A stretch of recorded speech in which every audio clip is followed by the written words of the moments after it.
धौलपुर में हाल ही में खनन माफिया द्वारा वन रक्षक की हत्या को देखते हुए सरिस्का के वन कर्मियों ने अपनी सुरक्षा की दृष्टि से मांग उठाई है। उन्होंने कहा कि जंगल और अति संवेदनशील नाकों पर वे लाठी डंडों के भरोसे सुरक्षा करते हैं, लेकिन खनन माफिया और शिकारियों के पास हथियार मौजूद हैं। अधीनस्थ वन कर्मचारी संघ के महामंत्री रामवीर गुर्जर ने बताया कि गत 8 जनवरी को सरमथुरा धौलपुर में बजरी माफिया द्वारा वन रक्षक जितेंद्र सिंह शेखावत की वाहन से कुचलकर हत्या कर दी गई। इससे पूरा विभाग आहत है और वन कर्मियों का मनोबल गिर रहा है। गुर्जर के अनुसार पूर्व में 15 सूत्रीय मांगों को लेकर दिए गए ज्ञापन में हथियार आदि संसाधन मुहैया करवाने की मांग भी प्रमुख थी। उन्होंने पीड़ित परिवार को उचित सहायता एवं मृत वन कर्मी को शहीद का दर्जा देने सहित अपराधियों के विरुद्ध सख्त कार्रवाई पर जोर दिया है। साथ ही आंदोलन की चेतावनी दी है। इससे पूर्व टहला, बलदेवगढ़ और महुआ मंडावर में एक बॉर्डर होमगार्ड की मौत हो चुकी है। साथ ही अकबरपुर रेंज में शिकारियों से मुठभेड़ में होमगार्ड और एक अन्य व्यक्ति गोली लगने से दिव्यांग हो गए थे। इसी तरह पिछले साल मई में अतिक्रमण हटाने गए वनपाल रामवीर गुर्जर के सिर में गंभीर चोटें आई और 2 लोग जख्मी हुए थे। तालवृक्ष रेंज के देवरा में वर्ष 2021 में वन अधिकारी अरविंद तोमर घायल हो गए थे। इन घटनाओं को देखते हुए वन कर्मियों ने सरकार से सुरक्षा की दृष्टि से मांग उठाई है।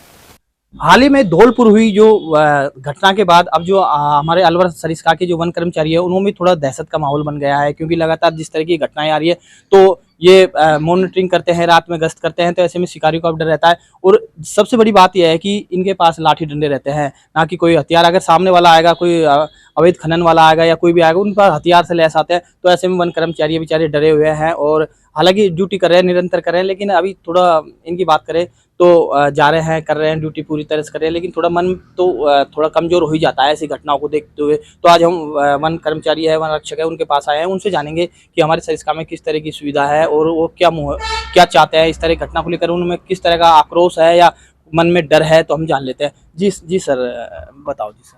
पहले सर अपना परिचय। मैं रामवीर गुर्जर, प्रदेश महामंत्री राजस्थान अधीनस्थ वन कर्मचारी संघ।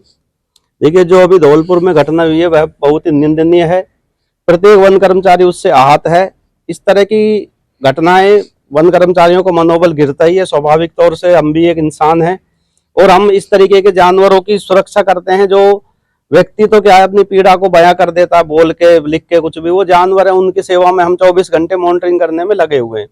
और इस तरह की घटनाएं होती हैं तो कहीं ना कहीं प्रत्येक कर्मचारी का मन को झकझोर के रख देती हैं। आए दिन वन कर्मचारियों के साथ इस तरह की घटनाएं हो रही हैं। धीरे धीरे मुझे ये लग रहा है कि वन विभाग कर्मचारियों का कब्रगाह बनता जा रहा है। कहीं भूमाफियाओं द्वारा ट्रैक्टर चढ़ाया जा रहा है, कहीं पथराव किया जा रहा है, अतिक्रमण तोड़ने जाते हैं तो पथराव हो जाता है। तो इससे प्रत्येक कर्मचारी आहत तो है कहीं ना कहीं। और जो कल की परसों की घटनाएं हुई है, जिससे तो पूरा वन विभाग सदमे में है। कर्मचारियों को इस तरीके की निर्ममता से कुचलकर हत्या करना यह इतिहास में पहली बार हुआ है। और इसके लिए हम सरकार के प्रतिनिधियों से यही कहना चाहते हैं कि इस पर संज्ञान लें। जो हमारे कर्मचारी के साथ घटना हुई है, पीड़ित परिवार को न्याय दिलाए और गंभीर धाराओं में मुकदमा दर्ज कर अपराधियों की अतिशीघ्र गिरफ्तारी की जाए। सर, आगे क्या कदम उठाया जाएगा? आप यूनियन के प्रदेश यूनियन के महामंत्री हो। जी, आगे हमने क्या है, हमारे प्रदेश के नेताओं से वार्ता हो गई है। अगर सरकार हमारी बातें नहीं सुनती है और इसी तरीके से कुंभकर्णी नींद में सोई रहेगी तो हम पहले भी हमने आंदोलन किया है, अभी वही है। और अगर हमारी मांगों पर उचित कार्रवाई नहीं की जाती है तो हम आंदोलन की राह अपनाएंगे। प्रत्येक कर्मचारी जंगल को छोड़कर रोड पर आएगा, पार्कों को बंद किया जाएगा। लेकिन हम चाहते हैं सरकार हमसे वार्ता करे और हमारी जो उचित राहत हमें प्रदान करे। सर, सरिस्का में कई बार घटनाएं हुई है, बाल बच्चे अपने वन कर्मचारी 2 जैसे अकबरपुर रेंज में 2 घायल भी हुए हैं। समझ लो कि उनकी किस्मत अच्छी थी, पाँव में गोली लगी थी, लेकिन अभी दिव्यांग हो गए हैं। सर जी, देखिए, वो कोई अलग चीज नहीं है, हमारा एक ड्यूटी का हिस्सा है। और आजकल कोई सी भी सेवा नहीं है जिसमें इस तरह घटना हो जाए, लेकिन उसके बाद जो पार्ट होता है उसमें कहीं ना कहीं हमारी उपेक्षा होती है।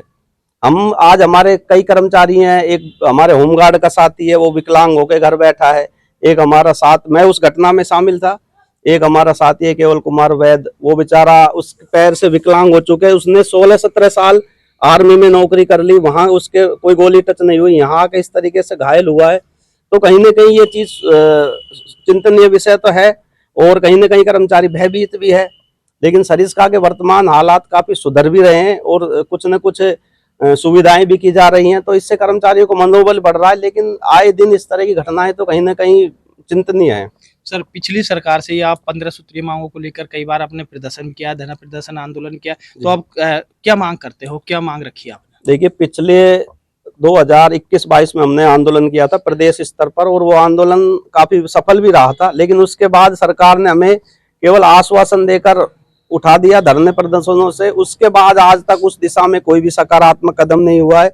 एक वन रक्षक जो 7-7, 8-8 साल हो गए वन रक्षक के पद पर ही है, वो उस समय प्रमुख मांग थी हमारी पदोन्नति की, उसमें कोई कार्रवाई नहीं हुई है। और उस समय से हम हत्यारों की मांग कर रहे हैं कि इस तरह की घटनाएं हो रही हैं, भाग भी बढ़ रहे हैं और भूमाफिया इस तरीके से आ रहे हैं, तो हमें संसाधन उपलब्ध कराए जाएं। वो स्थिति जस की तस है, विशेष रूप से सरिस्का में, रणथंभौर में, बूंदी में जहां टाइगर प्रोजेक्ट है, वहां तो प्राथमिकता से इन चीजों को लेकर कार्रवाई की जानी चाहिए ताकि कर्मचारियों का मनोबल बढ़े।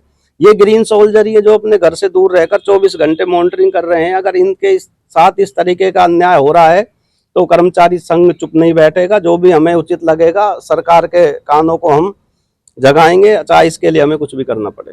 अगर ग्रीन सोल्जरों की बात करें तो सरिस्का निरंतर विकास करता जा रहा है। जहां कभी 2005 की बात करें तो शून्य यहाँ टाइगर थे, लेकिन इनकी मेहनत और रात दिन इनकी मॉनिटरिंग के चलते हुए अब 50 पर टाइगरों की संख्या पहुंच गई है। जहां सुबह जल्दी खड़े होकर ये वन कर्मचारी है जो ग्रीन सोल्जर है, भूखे प्यासे भी ऊपर पहाड़ों में जाते हैं और सरिस्का की हमेशा सुरक्षा में लगे रहते हैं। लेकिन अगर हम इनकी सुरक्षा की बात करें तो ये सिर्फ लाठी डंडों के भरोसे ही मॉनिटरिंग करते हैं। जो अति संवेदनशील नाके है वहाँ तक भी जाते हैं, तो वहाँ इनको कभी भी किसी भी दुर्घटना का सामना करना पड़ सकता है। लेकिन ये फिर भी इनके मन में और जोश और जो देखने को मिलता है, क्योंकि लगातार जो सरिस्का वृद्धि कर रहा है, टाइगर बढ़ रहा है और सरिस्का हमेशा अब टॉप लेवल पर पहुंच गया है हमारे बागों को देखते हुए भी, और जो लगातार निरंतर विकसित होता जा रहा है सरिस्का बाग, तो इन ग्रीन सोल्जरों की मेहनत है। लेकिन अब जो इन पर जैसे बीत रही है वो अपने दर्द बयां कर रहे हैं। मैं धर्मेंद्र शर्मा, ATN न्यूज़ अलवर।